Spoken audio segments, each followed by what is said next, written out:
So let's discuss about secondary hypertension now. Among the reasons responsible for secondary hypertension, this obstructive sleep apnea is very prevalent.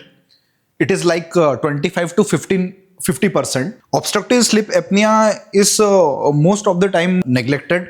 It should be seen thoroughly. Any patient or person having more weight, overweight, obese, and having episodes of snoring at night and choking, and there is disturbed sleep with the apnea during the sleep. If such kind of symptoms are there, then it gives us a clue that it could be a patient with obstructive sleep apnea. These patients particularly requires the confirmation using polysomnography. The causes of hypertension in obstructive sleep apnea are increased sympathetic activity. This obstructive sleep apnea, when it is associated with the repeated episodes of apnea and hyperapnea, it is associated with increased sympathetic activity, and such apnea and hyperapnea episodes leads to low oxygen level followed by more of the carbon dioxide level, that is hypercapnia. So these repeated episodes of apnea, hyperapnea, this stimulates the sympathetic system. It makes the endothelium less responsive to the nitric oxide and resulting in hypertension. These persons mostly they have disturbed sleep during the night time, and in such cases there is more release of the catecholamines and cortisol that brings about the increased retention of salt and water and resulting in hypertension. It also disturbs the RAS system. It activates the RAS system and increases the hypertension. So endothelial dysfunction, sympathetic overactivity, RAS activation, baroreceptor impairment, and sleep fragmentation. These are particularly the reasons why the patients with obstructive sleep apnea have hypertension. The physical findings, what the physicians can look into the patient are like obesity. More the patient obese, like morbid obese, they are more likely to having this obstructive sleep apnea. They have more neck girth. Particularly if I talk about men, in them the neck girth more than 17 inches, and among females neck girth more than 16. And particularly the Malempati score is also there, which could be easily seen when you ask the patient to open their mouth and see these 4 images. Ask the patient to open their mouth wide and look for this soft palate, vula.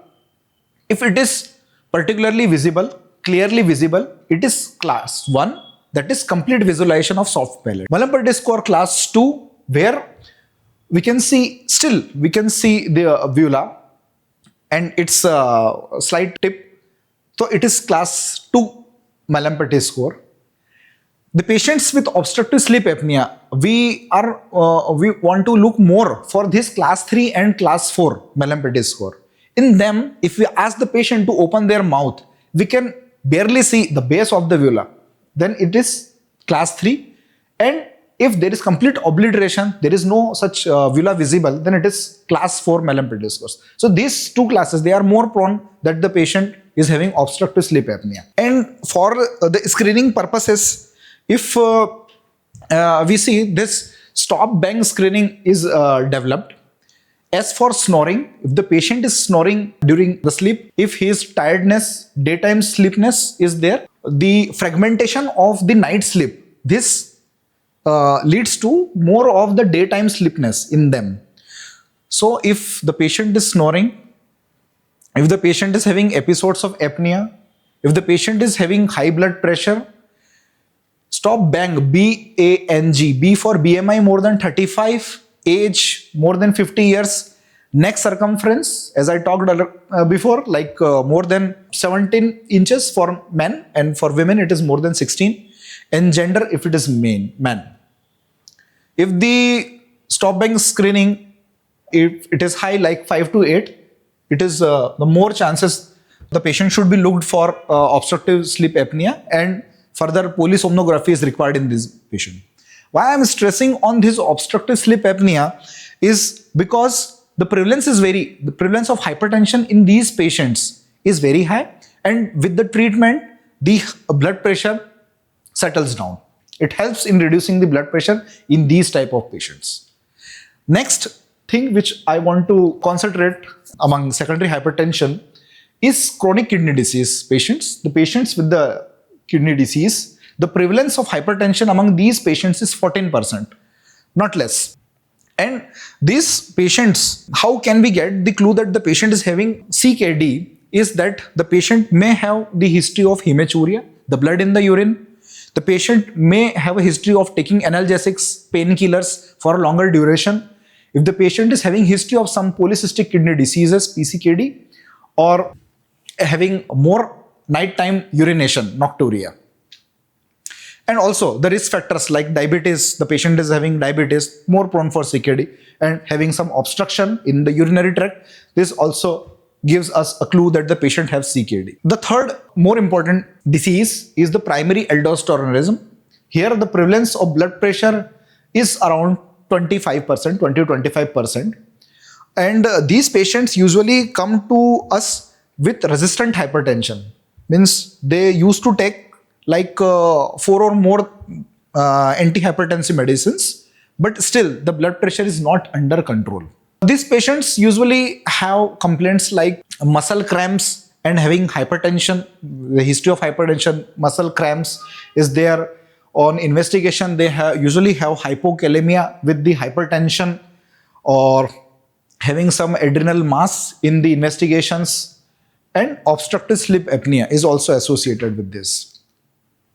For primary aldosteronism, we use the screening tests like serum electrolytes, aldosterone-renin ratio, and for confirmation, we use the oral sodium loading and IV sodium loading test.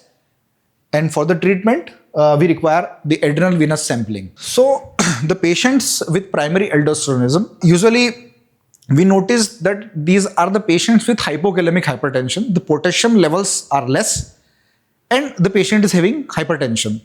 But this should not be a rule, because the patients with the primary aldosteronism, the prevalence of hypokalemia is just like 25 to 50%.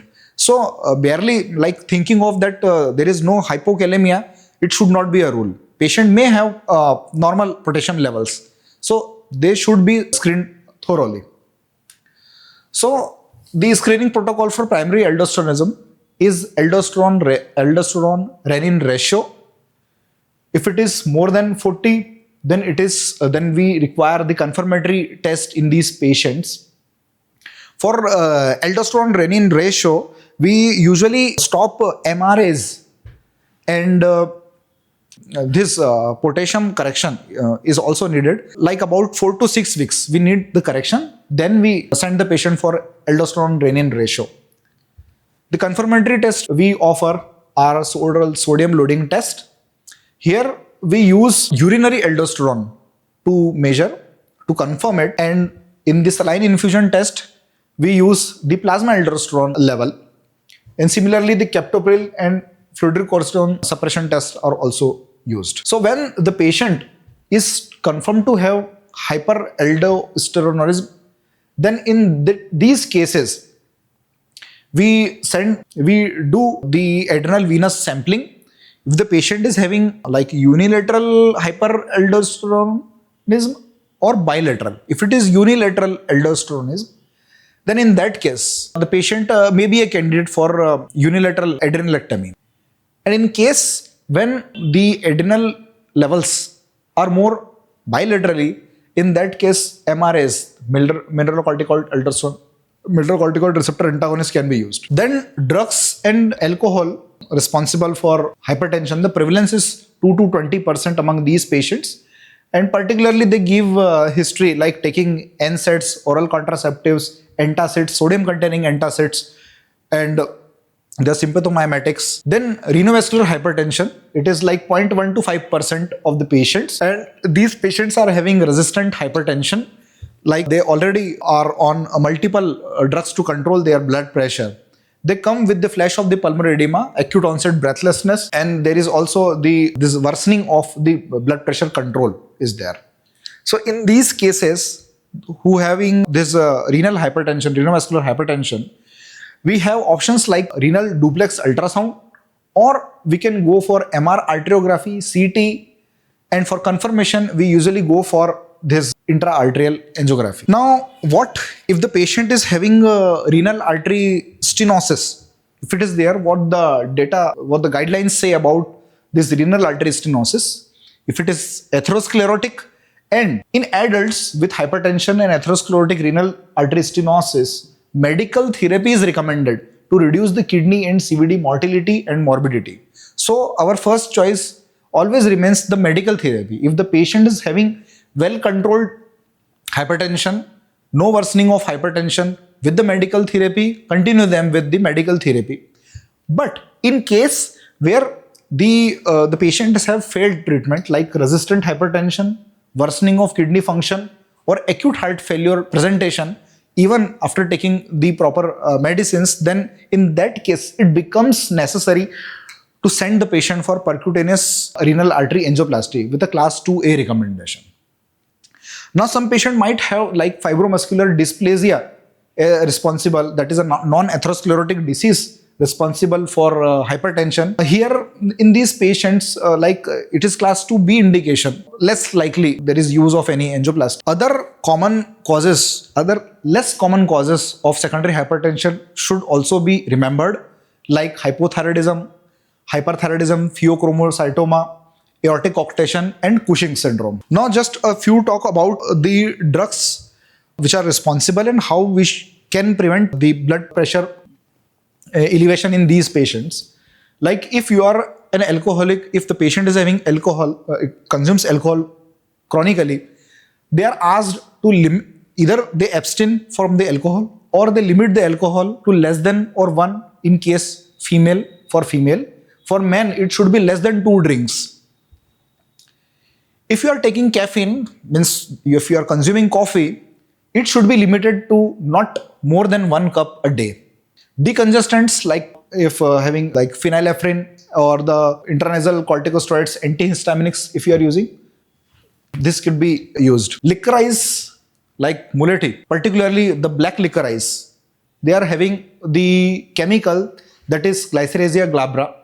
This chemical also disrupts the endothelium of the blood vessels and is responsible for hypertension. And others like NSAIDs and acetaminophen that we are using, we should, if the patient requires painkillers, we should, if possible, use the topical NSAIDs rather than giving them oral NSAIDs, and also limit acetaminophen to less than 4 grams per day. From the long journey, we think that the paracetamol, this acetaminophen, they are safer. But recent studies of Edinburgh of 2022, they did this study and they put the patients on 1 gram of acetaminophen 4 times.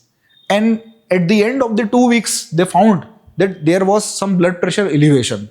So, if possible, also limit the acetaminophen to less than 4 grams per day. Yes, and I also want to concentrate on these recreational drugs like bath salts. The persons using bathtub and putting the bath salts, if they are hypertensive, they should not use the bath salts because they can also exacerbate your blood pressure control. Also, the cocaine and amphetamines should also be strictly discontinued. We have already talked about the black licorice and bath salts. This should be strictly avoided in a patient with hypertension. Among this clonidine and tizanidine, better avoid them or discontinue. Antidepressants, better are SSRIs rather than TCS, SNRIs and MAO inhibitors. And atypical antipsychotics should also be withheld. Oral contraceptives, we should use, if possible, the barrier methods are good enough. And we can use the low dose ethinyl estradiol among the contraceptives. And systemic corticosteroid should be limited.